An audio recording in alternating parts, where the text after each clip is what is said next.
स्वागत है आपको मेरे YouTube चैनल सही सानवी में। और आज मैं यहाँ पे श्री साईं सच्चरित अध्याय 6 का वाचन करूंगी, तो प्रेम से बोलिए ओम साईं राम। रामनवमी का उत्सव व मस्जिद का जीर्णोद्धार, गुरु के कर स्पर्श की महिमा, रामनवमी उत्सव उर्स की प्राथमिक अवस्था के और रूपांतरण एवं मस्जिद का जीर्णोद्धार शीर्षक है। सबसे पहले है गुरु के कर स्पर्श के गुण। जब सदगुरु ही नाव के खेवैया हैं तो निश्चय ही कुशलता और सरलता इस भाव सागर के पार उतार देंगे। सदगुरु शब्द का उच्चारण करते ही मुझे श्री साईं की स्मृति आ रही है। ऐसा प्रतीत होता है मानो वे स्वयं मेरे सामने ही खड़े हैं और मेरे मस्तक को उदी लगा रहे हैं। देखो देखो, वे अब अपना बरद हंस उठाकर मेरे मस्तक पर रख रहे हैं। अब मेरा हृदय आनंद से भर गया है, मेरे नेत्रों से प्रोमाचू बह रहे हैं। सदगुरु के कर स्पर्श की शक्ति महान आश्चर्यजनक है। लिंग सूक्ष्म शरीर जो संसार को भस्म करने वाली अग्नि से भी नष्ट किया जा सकता है, वह केवल गुरु के कर स्पर्श से ही पल भर में नष्ट हो जाता है। अनेक जन्मों के समस्त पाप भी मन स्थिर हो जाते हैं। श्री साईं बाबा के मनोहर रूप के दर्शन कर कंठ प्रफुल्लता से रुंध जाता है, आंखों से अश्रुधारा प्रवाहित होने लगती है और जब हृदय भावनाओं से भर जाता है तब सोडह भाव की जागृति होकर आत्मानुभव के आनंद का आभास होने लगता है। मैं और तू का भेद यानी द्वैत भाव नष्ट हो जाता है और तत्क्षण ही ब्रह्मा के साथ अभिन्नता प्राप्त हो जाती है।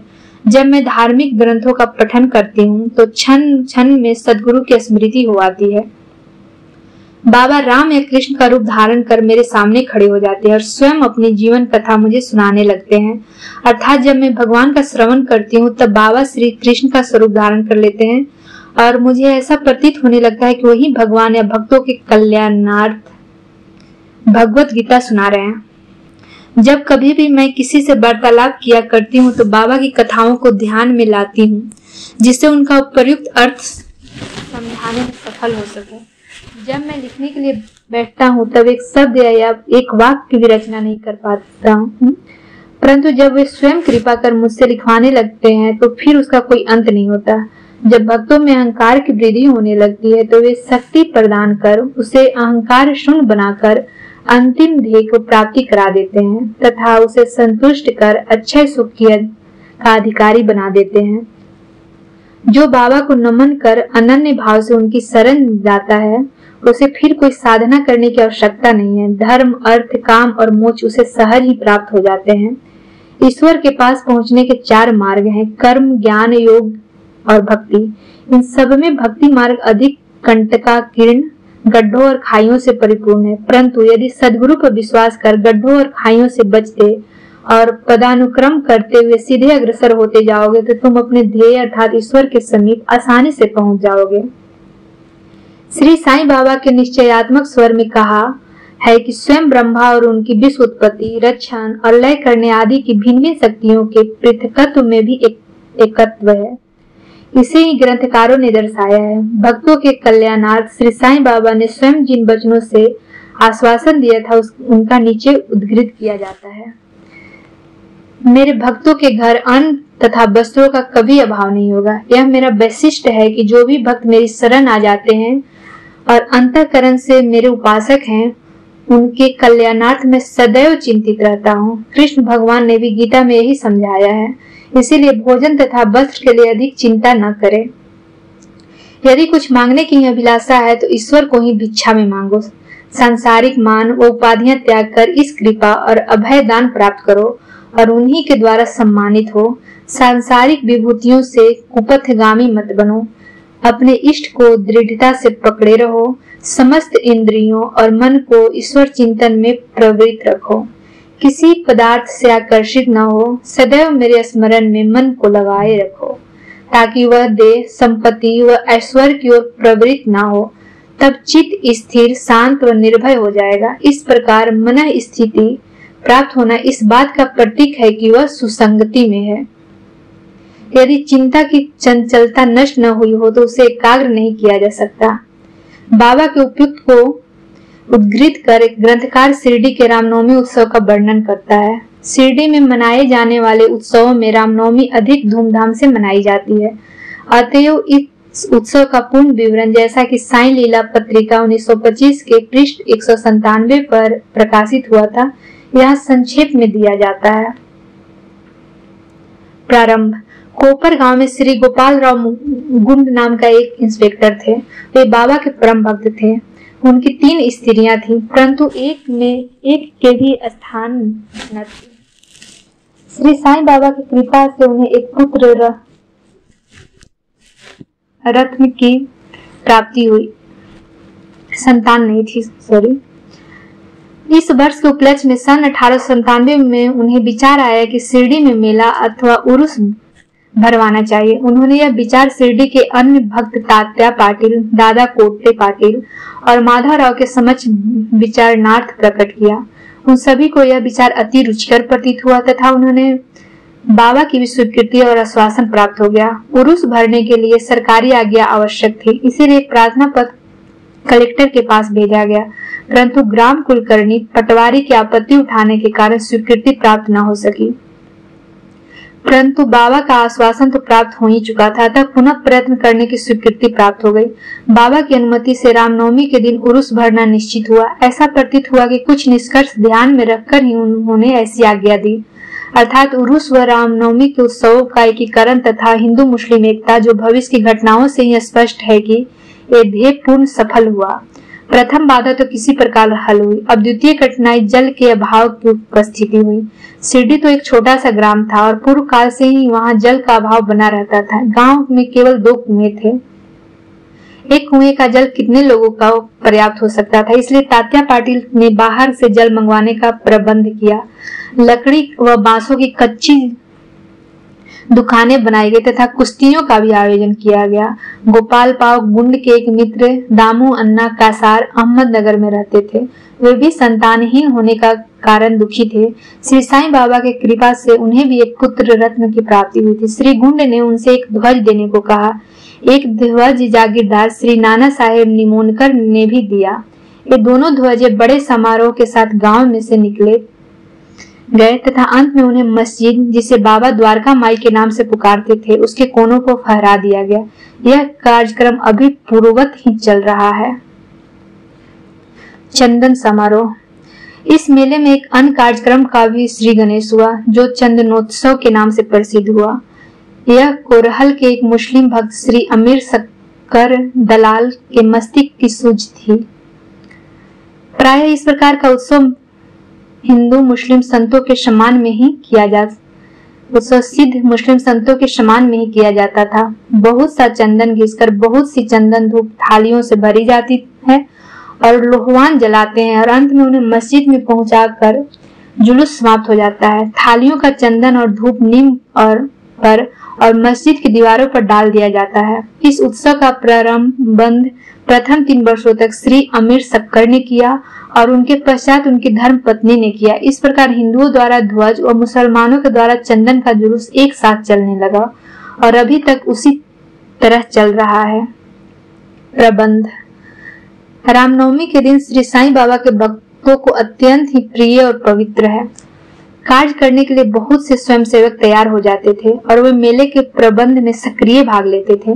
बाहर के समस्त कार्यों का भार तात्या पाटिल और भीतर के कार्यों को श्री साईं बाबा की एक परम भक्त महिला राधा कृष्ण माई संभालती थी।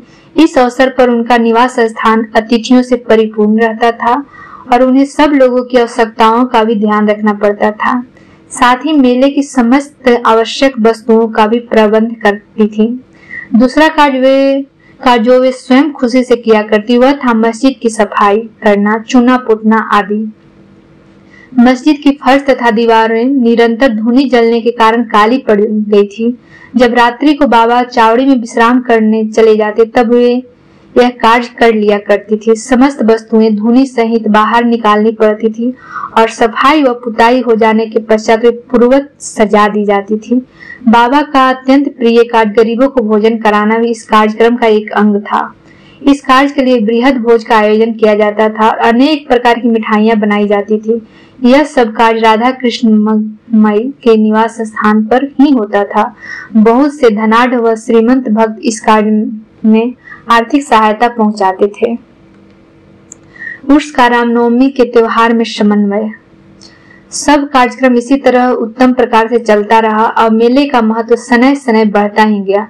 सन 1911 में एक परिवर्तन हुआ। एक भक्त कृष्णराव जोगेश्वर भीष्म, श्री साईं सगुणोपासना के लेखक, अमरावती के दादा साहेब खापड़े के साथ मेले में एक दिन पूर्व शिरडी के दीक्षित वाड़े में ठहरे। जब वे दालान में लेटे हुए विश्राम कर रहे थे तब उन्हें एक कल्पना सूझी। इसी समय श्री लक्ष्मण राव उपनाम काका महाजनी पूजन सामग्री लेकर मस्जिद की ओर जा रहे थे।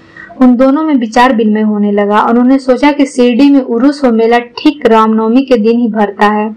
इसमें अवश्य ही कोई गूढ़ रहस्य निहित है। रामनवमी का दिन हिंदुओं को बहुत प्रिय है। कितना अच्छा हो यदि रामनवमी उत्सव अर्थात श्री राम का जन्म दिवस का भी श्री गणेश कर दिया जाए। काका महाजनी को विचार रुचिकर प्रतीत हुआ।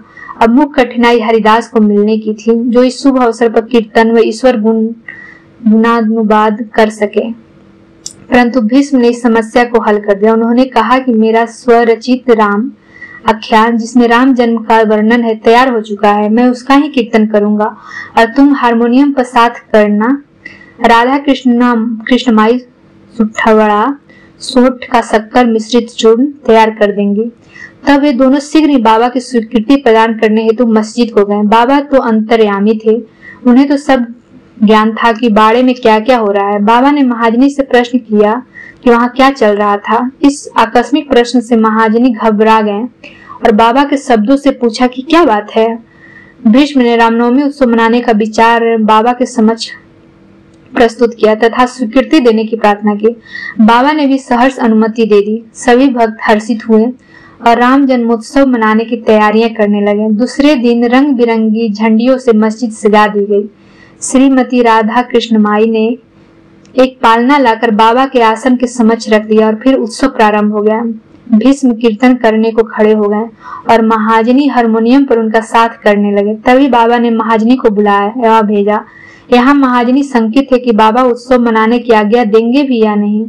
परंतु जब बाबा के समीप पहुंचे तो बाबा ने उनसे प्रश्न किया, यह सब क्या है, यह पलना क्यों रखा गया है। महाजनी ने बतलाया कि रामनवमी का कार्यक्रम प्रारंभ हो गया है और इसी कारण यह पालना यहाँ रखा गया है। बाबा ने निम्बर पर से 2 हार उठाए। उनमें से एक हार तो उन्होंने काका जी को गले में डाल दिया, दूसरा भीष्म के लिए भेज दिया। अब कीर्तन प्रारंभ हो गया था। कीर्तन समाप्त हुआ तब श्री राजा राम की उच्च स्वर से जय जयकार हुई। कीर्तन के स्थान पर गुलाल की वर्षा की गई। जब हर कोई प्रसन्नता से झूम रहा था, अचानक ही एक गरजती हुई ध्वनि उनके कानों में पर पड़ी। वस्तुतः जिस समय गुलाल की वर्षा हो रही थी उसमें से कुछ कण अनायास ही बाबा के आंखों में चले गए। तब बाबा एकदम क्रुद्ध होकर उच्च स्वर में अपशब्द कहने व कोसने लगे। यह दृश्य देखकर सब लोग भयभीत होकर सिटपिटाने लगे। बाबा के स्वभाव से भली भांति परिचित अंतरंग भक्त भला इन सब अपशब्दों को कब बुरा मानने वाले थे। बाबा के इन शब्दों तथा वाक्यों को भी उन्होंने आशीर्वाद समझा। उन्होंने सोचा कि आज राम का जन्मदिन है, अतः रावण का नाश, अहंकार और दुष्ट प्रवृत्ति रूपी राक्षसों के संहार के लिए बाबा के क्रोध उत्पन्न होना सर्वथा उचित ही है। इसके साथ साथ उन्हें यह विदित हुआ कि जब कभी भी शिरडी में कोई नवीन कार्यक्रम रचा जाता था तब बाबा इसी प्रकार कुपित व क्रुद्ध हो ही जाया करते थे। इसलिए वे सब स्तब्ध ही रहे।